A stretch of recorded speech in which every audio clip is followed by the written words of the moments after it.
I'm coming to our next speaker, and while I have, of course, my introduction prepared, I want to also share like a quick observation and story, right? So when I'm doing the introductions for this conference, I mail the speakers, hey, that's kind of the things that I'm going to talk about. And I think Donald DeSantis had like one thing, that he's like the first speaker ever who like tell me like, please don't brag about the amount that we raised, because it's not that relevant. It's much more relevant what we built. So I think that's like, it was a first for me. So I think that's like some humbleness and entrepreneurship that impressed me and at least got my attention.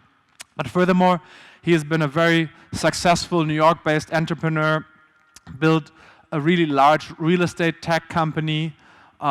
So he's he's done that, but especially like the approach that he's built it by really focusing on the team, by really focusing on building high-performance teams. And he's going to share with us his methodology on how you can really put the team first, how you can build it, and how you can do that. So please give a big round of applause to Donald. Thank you very much for joining us here in Cluj.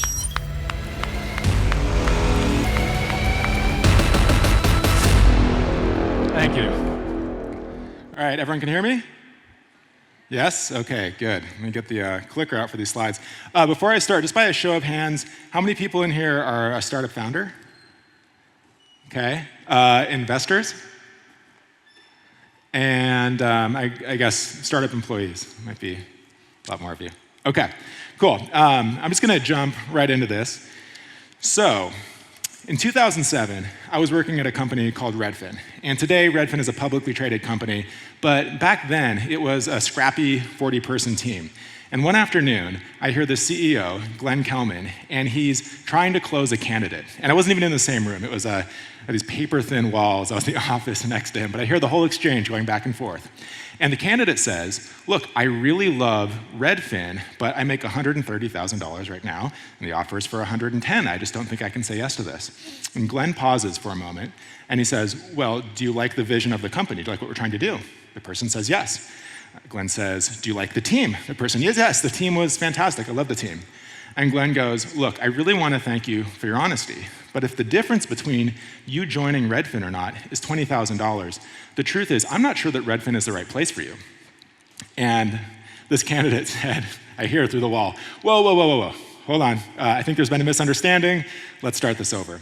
And what was interesting is this person could have worked anywhere they wanted. They were a rising star inside of Microsoft. They had graduated from a top school, but there was something about Redfin. Redfin had this X factor, where if you entered its orbit, it was almost irresistible. And I knew even at the time that this was unusual, that this was special. Naval Ravikant, some of you may have heard of him, CEO, founder of AngelList. He has said, as painful as the fundraising process might be, the hardest thing in the tech business is recruiting. And I can confirm this. Several years after I left Redfin, I started VTS with some amazing co-founders, and we grew the company at breakneck speed. Today, VTS operates in over 35 countries, and we're the first unicorn in our category. And let me tell you, the hardest thing about this process was hiring. And I'm not alone in this. First Round Capital, one of the sort of more prestigious venture capital firms, at least in the United States, every year releases a State of Startups report, where they survey hundreds of startup founders to get a pulse on what's going on in the industry today. And every year, they ask the same question: what is your top concern? What is the number one concern for you?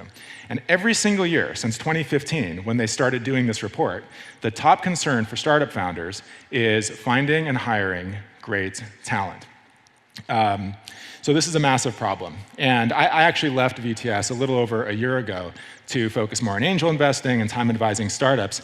And what I quickly realized is you can provide capital to startups and you can provide advice and guidance to startups, but if those startups can't hire great people, all the money in the world and all the great advice isn't going to get them very far. So I decided to study what separates great companies from, well, basically everybody else when it comes to recruiting. And it turns out that the great companies, they all do the exact same thing. They all go to the same place to tap into this X factor that I was talking about. And anyone in any industry can do this too. At least that's what I believe. So I'm writing a book on all of this. It's going to come out later this year. But what I wanted to do right now was share some of the highlights of what I've learned and dig into them with you guys. So First, let's talk a little bit about why this is a problem. When we're trying to hire, we're actually trying to do three things. We're trying to optimize for three things simultaneously: quality, cost, and speed. We want great people at the right price, and we want them now. And really, a company's recruiting ability, a company's sort of recruiting score is really their ability to optimize along these three things, is to achieve these three things. So a relatively immature company is operating in zone one, that outer zone. Let's say they get one of those things. They get quality. We get great people, but we pay top dollar for them, and it takes a really long time to find them. Most companies operate in zone two, where they get two of these three things. So you can say we get quality people at the price we want, but it takes a really long time to hire them, or we get people quickly, we get them at the price we want, but quality is, I don't want to say quality is poor, but say quality is highly variable.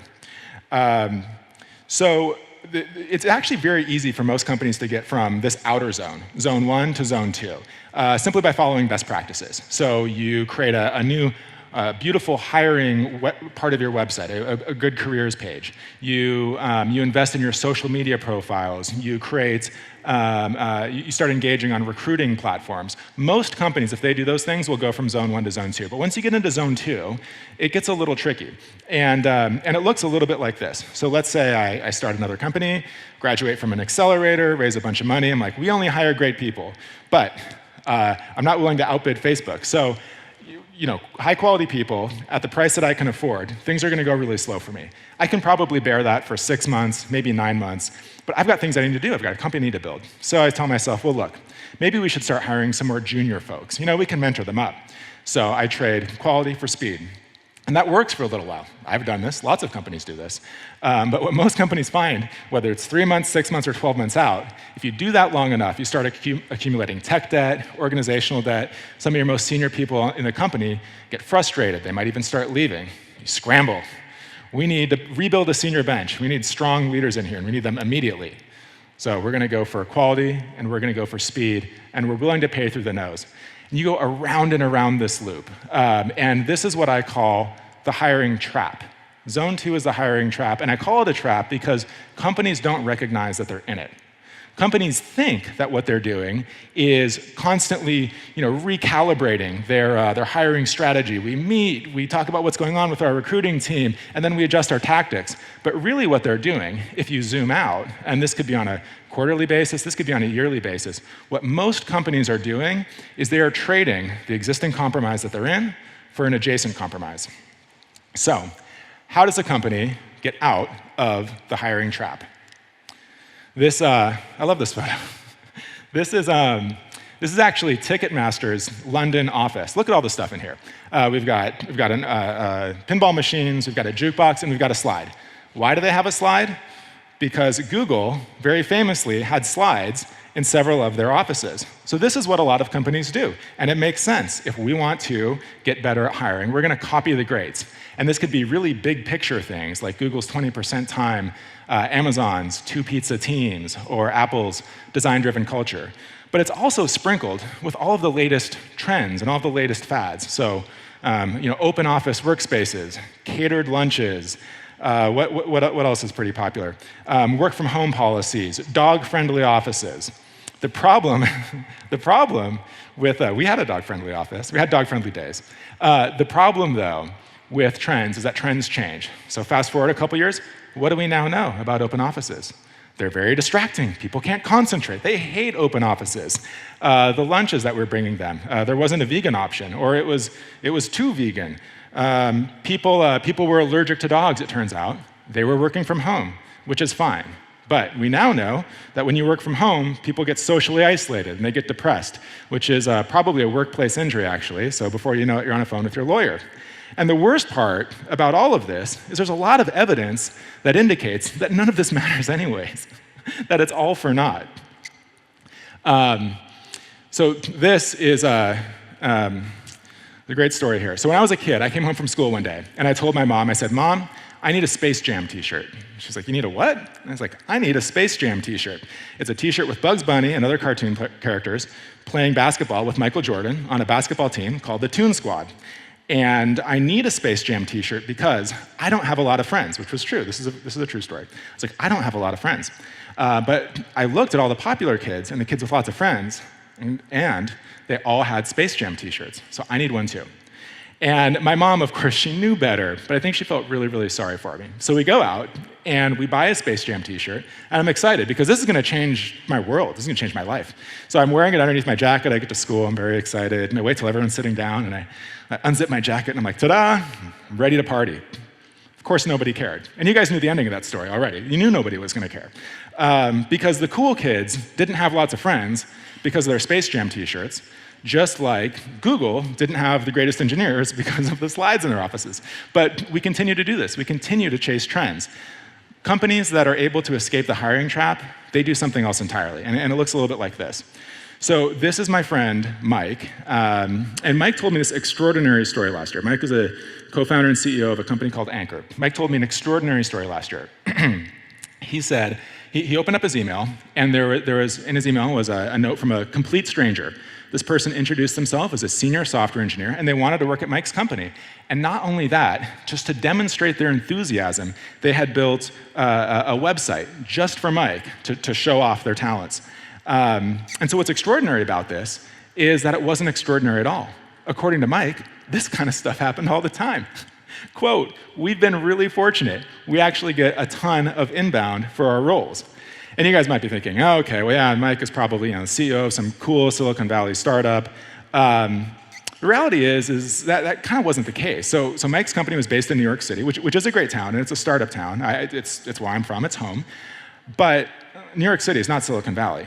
And while I think Mike's product was great and really interesting, it wasn't really a cool product. So Mike's company, they built tools that let podcasters record and then publish their audio files. There were a lot of companies that already did this, and none of them were necessarily considered the cool ones in the space. The cool companies in the podcasting space, they were building podcasting players. But here's the thing. Mike and his co-founder, they weren't trying to do the cool thing in podcasting. They weren't even necessarily interested in podcasting at all. Instead, they were trying to answer a question. And the question was, how do we make it easy for anyone, anywhere, to have their voices heard? And they wanted to do, for spoken audio, what Instagram had done for photos, what YouTube had done for video, and what WordPress had done for publishing. And this question, for them, it became an obsession. It literally became their company mission. The company mission was to democratize audio. So, I'll back up a second. So what I learned studying companies like Mike's was that when you embrace an obsession, people will gamble their careers and they will leave money on the table to work with you. Why? Because companies that have an obsession, companies that have embraced an obsession, offer something that's more valuable than money, and that is a sense of purpose. Now, I don't expect you to take my word for that. I wouldn't take my word for it. Korn Ferry is the largest recruiting firm in the world. And last year, the Korn Ferry Institute, they wanted to answer this question, which is, what do people most value in a job? So they surveyed over 145,000 people across 50 countries and 3 generations, millennial, Gen X, and baby boomer. And the number one thing across all of these people was interesting work. What does interesting work even mean? Turns out interesting work meant something very, very specific in the context of the survey. They defined it as the ability to work independently in a job that helps other people and that is useful to society. And this whole interesting work thing, for millennials, this was 3 times more important than salary or job security. Korn Ferry has basically taken the position now that the number one factor in determining where a candidate is going to go is their ability to identify with a company mission. And just to circle back on my friend Mike for a moment, earlier this year, Spotify announced that they had acquired Anchor. TechCrunch pegged the deal at about $140 million. Congratulations, Mike. Trying to get on his Christmas list this year. So obviously this is an amazing outcome. Why was Spotify interested in Anchor? Spotify was interested in Anchor because by the time of acquisition, 1 in every 3 new podcasts was being published, being recorded and published using Anchor. And this is a phenomenal achievement for a company as young as Mike's. But Mike could not have done this without the amazing group of people that he was able to recruit. And he couldn't have done that without being able to offer those people with something that they valued more than money, which was a sense of purpose. So my question for you is, what is your obsession? Is it your company's mission?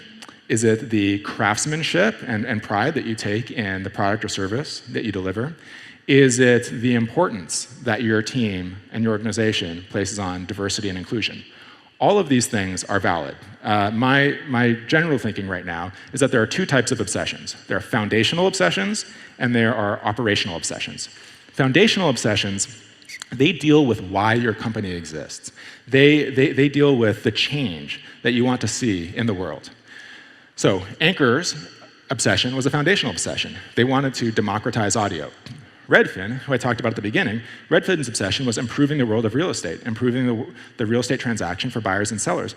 Redfin has given away Redfin has rebated hundreds of millions of dollars in brokerage fees to their customers, even after their own internal research has indicated that it does nothing to attract them new customers, but they do it anyways because it's important to them and it's important to the core of their identity. SpaceX is a company ran by a man who is obsessed with colonizing Mars. And by all accounts, SpaceX is in an extraordinarily challenging place to work. And according to PayScale, SpaceX employees could make a lot more money if they worked elsewhere. But that doesn't matter, because 92% of SpaceX employees have said that they believe that their work is making the world a better place. Coinbase, started by CEO Brian Armstrong, Brian's obsession was making it easier for people to buy Bitcoin and cryptocurrency, and this was after he lived in Argentina for a year and saw firsthand the effect of hyperinflation. Slack, of course, is a company obsessed with productivity, and this obsession was summarized in an email that actually was published to Medium in 2013. If you haven't read it, it's really great. It's called "We Don't Sell Saddles Here," written by Slack CEO Stuart Butterfield. And this went viral around the startup industry, kind of capturing the imagination of engineers, designers, and product managers around the world. So, do you know what your foundational obsession is? Some of you might. Some of you instantly knew what it was. But a lot of you might not, and that's fine. It's unfortunately too common. In theory, it should be captured in the company mission, but a lot of times company missions fall short. And I'm going to be honest, I don't have a silver bullet for you if it's not obvious what this is, but I do have a suggestion. And that is to think about how you talk about what your company does when you go off script. Maybe have a couple of beers. Is there a story that you tell? Maybe a story about a specific customer and the impact that your product had on that customer. I believe that might be the key. That might point you in the right direction to what your foundational obsession actually is. Operational obsessions. Operational obsessions, these deal with how you work. These are your values, and these are your management philosophies. Stripe is a company obsessed with radical transparency. Some of you might know this story, but in the early days of Stripe, everyone saw everybody else's email, 100% complete email transparency, even private person-to-person emails. And they've had to scale this up, but even today, this is still a core part of Stripe's philosophy. Shopify is a company that's obsessed with the learning and development of their employees.